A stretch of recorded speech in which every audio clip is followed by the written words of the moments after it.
अस्सलाम वालेकुम।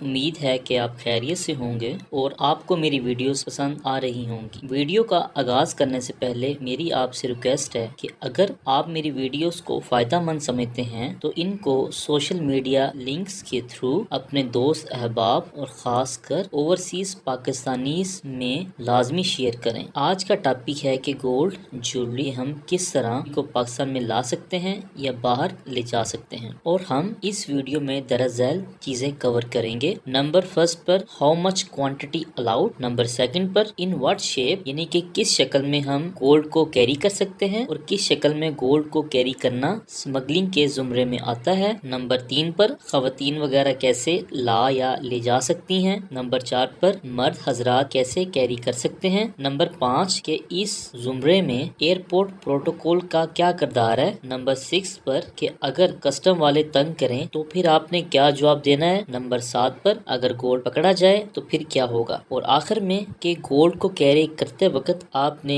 क्या क्या एहतियात करनी है। एक अहम बात कि अगर आप मेरी ये वीडियो आखिर तक देखेंगे तो आपको किसी और रहनुमाई या वीडियो देखने की जरूरत नहीं होगी, क्योंकि तमाम इंफॉर्मेशन एयरपोर्ट पर तैनात कस्टम ऑफिसर्स से ली गई है। चलें अब अपने टॉपिक का आगाज करते हैं। आगाज करने से पहले मैं आपको ये इन्फॉर्म करता चलूं कि एयरपोर्ट पर गोल्ड या ज्वेलरी को डील करने वाली एजेंसी सिर्फ कस्टम्स ही है। लिहाजा अगर कोई ANF या ASF वाला आपसे ज्वेलरी के मुतल्लिक सवाल करे तो आपने उसको पोलाइटली कहना है कि ये मैटर कस्टम्स की डोमेन है और मुझको सारे रूल्स का बखूबी इल्म है। चलें अब पहले इसी की तरफ आते हैं कि how much quantity is allowed. देखें, अगर हम मुतल्लिका रूल्स को पढ़ें तो वहाँ कोई क्वांटिटी वगैरह मेंशन नहीं है कितना सोना लाया या ले जाया जा सकता है। बस यही लिखा है कि can carry A reasonable quantity for personal use. जब मैंने मुख्तलिफ कस्टम ऑफिसर से पूछा तो उन्होंने इसकी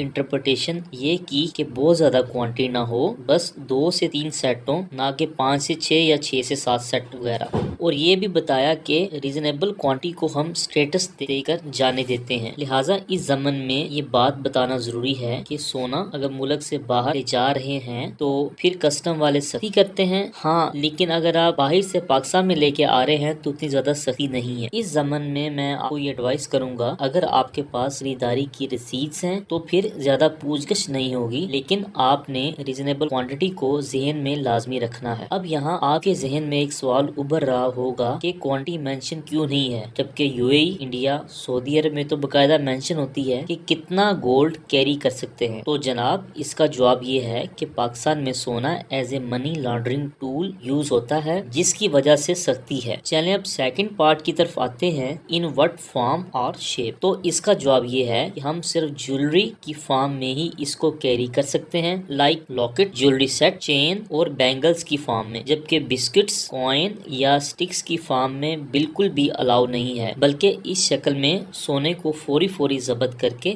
FIR काट देंगे। नेक्स्ट बात करते हैं कि लेडीज कैसे कैरी कर सकती हैं। जैसा कि ऊपर बयान किया जा चुका है कि सिर्फ जेवर की फॉर्म में ही अलाउ होता है। लेडीज कोशिश करें कि वो जेवरात को पहन ले, ना कि हैंड कैरी में रखें। लेकिन अगर आपने 2 से ज्यादा सेट लेकर जाने हैं तो एक पहन लें और बाकी 2 को हैंड कैरी में रख लें। कोशिश करें कि ज्वेलरी बॉक्स में ना रखें, सादा किसी चीज या किसी कपड़े वगैरह में डाल लें, क्योंकि ज्वेलरी बॉक्स में रखने से कमर्शियल का शक पड़ता है। तो बेहतर यही है कि शक ना ही पड़े। यहाँ ये चीज आपको बताता चलूं कि कस्टम ऑफिशियल्स को पूरा इख्तियार है कि वो 1 या 2 सेट को छोड़कर आपके तीसरे सेट को कॉन्फिस्केट कर लें। चलें अब अगले हिस्से की तरफ आते हैं कि हाउ मेल्स कैन कैरी। इस जमन में पहले हम अराइवल की बात करेंगे। अगर मर्द अकेला है और एक ज्वेलरी सेट है तो फिर फिक्र की कोई बात नहीं, मगर डिपार्चर पर अलोन मेल के लिए थोड़ा सा प्रॉब्लम हो सकता है। लेकिन इसमें भी डिपेंड करता है कि कस्टम वाले इस चीज को कैसे डील करते हैं। हाँ, अगर आपने हैवी किस्म की चेन या लॉकेट पहना है तो वो लाजमी रोक कर सवाल करेंगे, तो आपने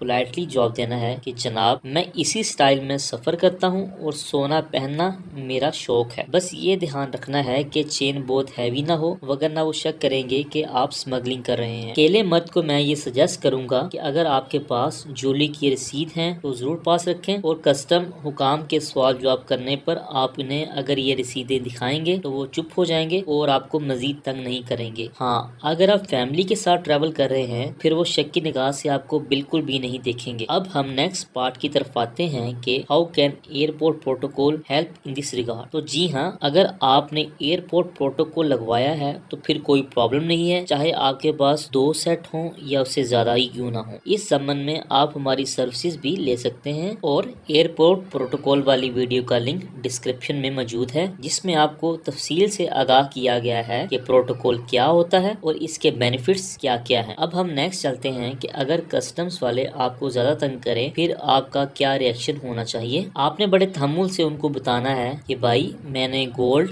रेटेड रूल्स को पढ़ा है और वहाँ कुछ भी क्वांटिटी मेंशन नहीं है और ये मेरी नॉर्मल की ट्रैवलिंग है, लिहाजा मैं रूल्स पढ़कर और एक कस्टम ऑफिसर के मशवरे से ही ऐसे ट्रैवल कर रहा हूँ। जब आप उसको ये बात करेंगे तो वो आपसे ज्यादा सवाल जवाब नहीं करेगा, लेकिन अगर फिर भी वो मजीद बहस करे तो आपने कहना है कि मैं तुम्हारे असिस्टेंट कलेक्टर या डिप्टी कलेक्टर से बात करता हूँ और उनको ये सब एक्सप्लेन करता हूँ। अगर आपका अराइवल या डिपार्चर दिन का है तो वहाँ उनके आला अफसरान मौजूद होते हैं जो वाकई ही आपकी बात सुनेंगे और समझेंगे भी और हर जायज मुमकिन तरीके से आपको अकोमोडेट भी करेंगे। अब नेक्स्ट पार्ट की तरफ आते हैं कि अगर किसी भी वजह से आपका सोना या ज्वेलरी पकड़ी जाती है तो फिर क्या फर्दर प्रोसेस होगा। तो यहाँ जनाब, अगर तो आपका गोल्ड प्रोहिबिटेड फार्म यानी कि बिस्कुट्स, कॉइन्स या बार की फार्म में था तो फिर सीधा सीधा कॉन्फिस्केट हो जाएगा, FIR होगी और आपके खिलाफ क्रिमिनल प्रोसीडिंग्स भी होंगी। लिहाजा बेहतर यही है कि आप प्रोहिबिटेड फार्म में अराइवल डिपार्चर पर गोल्ड को कैरी ना करें। अब आखिरी पार्ट की तरफ आते हैं कि ज्वेलरी को कैरी करते वक्त आपने क्या प्रिकॉशंस करनी है। यहाँ मैं पहले आपसे एक रिक्वेस्ट करूंगा कि मेरी इस वीडियो को ओवरसीज पाकिस्तानियों में लाजमी शेयर कीजिएगा ताकि उनका भी फायदा हो और रूल्स का इल्म ना होने की बिना पर उनको किसी नुकसान का खदशा ना हो। तो पहली एहतियात ये है कि आपने ज्वेलरी को हमेशा हैंड कैरी में रखना है, ना कि लगेज बैग या सूटकेस में। दूसरी एहतियात ये है कि अगर कस्टम वाले आपको रोक कर सवाल जवाब करें तो आपने रूड बिल्कुल भी नहीं होना और कूल एंड काम रहकर बात, क्योंकि ये उनके इख्तियार में है कि वो आपके एक से ज्यादा सेट को कॉन्फिस्केट कर लें या चाहें तो आपके 10 से ज्यादा ज्वेलरी सेट्स को भी जाने दें। ये बेसिकली उनकी पावर होती है, तो इस पे बहस करना ज्यादा बनता नहीं है। मुझको उम्मीद है कि मैंने गोल्ड रिलेटेड हर तरह की इंफॉर्मेशन मुकम्मल तौर पर फराहम कर दी है। अगर फिर भी कोई कंफ्यूजन बाकी रह गई है तो आप डिस्क्रिप्शन में मौजूद मेरे दिए गए नंबर पर राब्ता करके मजीद रहनुमाई ले सकते हैं। आप सब अपना ख्याल रखिएगा। अल्लाह हाफिज।